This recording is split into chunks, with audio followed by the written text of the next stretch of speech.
Welcome back to some good reviews. So news dropped yesterday that the NFL would be showing its first game on Netflix this Christmas Day. Now, Christmas Day, usually as far as sports goes, is really known for the NBA. You know what I'm saying? The NBA, that's when Christmas Day belongs to them. You know what I'm saying? Like over the years, that's what I've been watching. Even though there always is a football game on Christmas Day late in the evening, later on at night. You know what I mean? But Netflix this year will be having its own first NFL game between the Baltimore Ravens and the Houston Texans.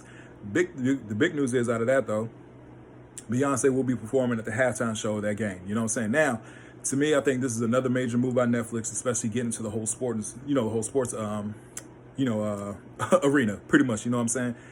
We just saw Mike Tyson and Jake Paul do big numbers, even though I did a video on that. Go check that out on my reviews and my thoughts on that fight. Regardless of what may have happened, it did big numbers and it broke records in Texas as far as combat sports goes. You know what I'm saying? Live event. So yeah, man, that did numbers and numbers for Netflix. I'll get into the cons later on. And next year, starting in January, Netflix has a contract starting with the WWE. So WWE will be shown on Netflix starting in January. So that's big. You know what I'm saying? You had a real big boxing event. You following up with WWE, who's still, big to this day. You know what I mean?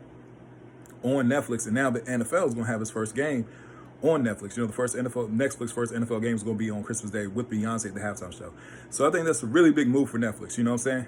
Now, as far as the cons go, on my review of the Jake Paul and the Mike Tyson fight, and a lot of other people's opinions online, Netflix had a hard time, with that event. It was a lot of buffering issues. A lot of people got kicked out and everything like that, of the stream and stuff like that. So I'm really interested to see how they course correct everything before Christmas. Christmas is literally right around the corner. Thanksgiving is next week. And Christmas is literally a month after that. You know what I'm saying? So I'm interested to see how they're going to course correct and everything like that, because it's the NFL. You know what I mean? It ain't the Super Bowl on Netflix, but still, it's the NFL, and Beyonce is going to be headlining it. Now, with Beyonce headlining it, it makes sense because it's in Houston. You know what I'm saying? She is from Houston.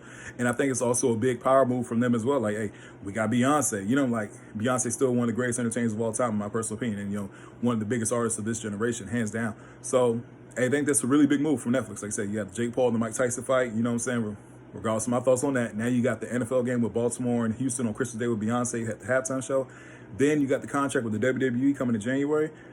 Who knows what comes down the pipeline as far as other sports and everything like that. But tell me what you guys think in the comment section. Please don't forget to like, share, and subscribe to the channel. I want to hear you guys' thoughts on this. Definitely share them. Hope everybody has a blessed day. I'll see y'all soon.